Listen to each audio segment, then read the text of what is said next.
Hello, Vitaliy Versace, or however you pronounce it.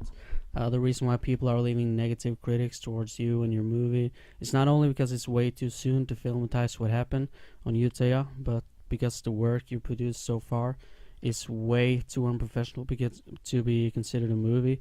I mean, there is so many basic stuffs that a lot of normal people know how to do as well that you fail on, and that's what I'm going to show you here.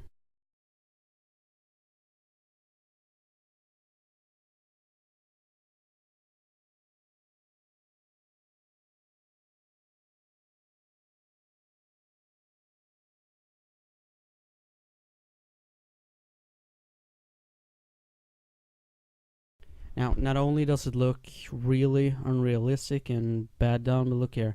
As the guy is swimming away, he gets shot in the head, and you can see the blood come out. And look here, next scene, the blood is still there. I took a screenshot of it, and as you can see, your editor has actually forgotten to remove the blood in the next scene. So right there, it's just blood right over them, completely random. Now, the second reason why people are reacting so bad towards your movie is that you know way too little about what happened to actually make a movie out of it.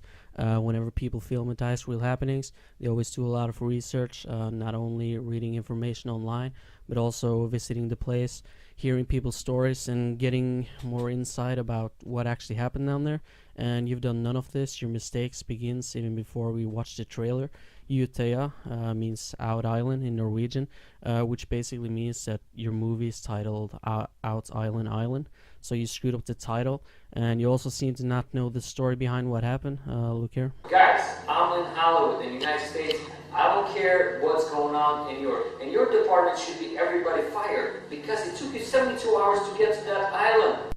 Now, here shows your lack of research. It actually took the police about 1 hour to get there. I'm not sure if you're saying this knowing it's wrong on purpose because you want to filmatize what happened over several days, but either way, you're wrong, and it shows. To save those kids, they've been calling you for days. Help us, help us. So what's wrong with your department? I don't care. You should fire everybody and get new police department. So to me as a filmmaker, I thought, wow, I should show the world what happened, okay, in Norway, what happened. Now, it's the same problem here. You don't know enough about what happened to make a movie out of it. Breivik didn't row in a boat to the island.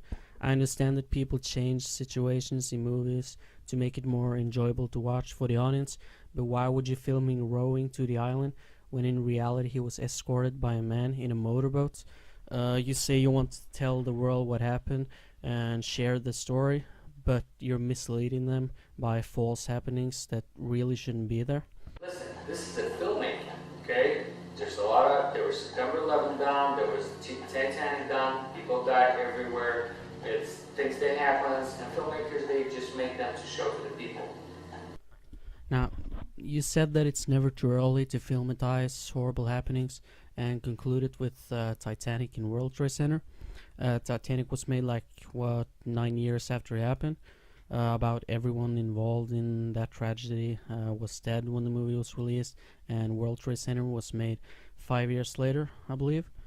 You can't compare these movies to what you're doing. You started production before 2 months had passed. The other thing is that these movies were made by talented people like James Cameron and Oliver Stone, and these people were trusted to make a movie showing the emotions behind what happened, but you're not. And what you're doing is not only unprofessional, but it's disrespectful upon us as a nation. There won't be any red carpet or places at cinemas for movies like you're producing now. I hope you can respond and try explain yourself upon us, because I honestly have no idea what you're thinking making this movie, except publicity it will bring, despite it being negative publicity.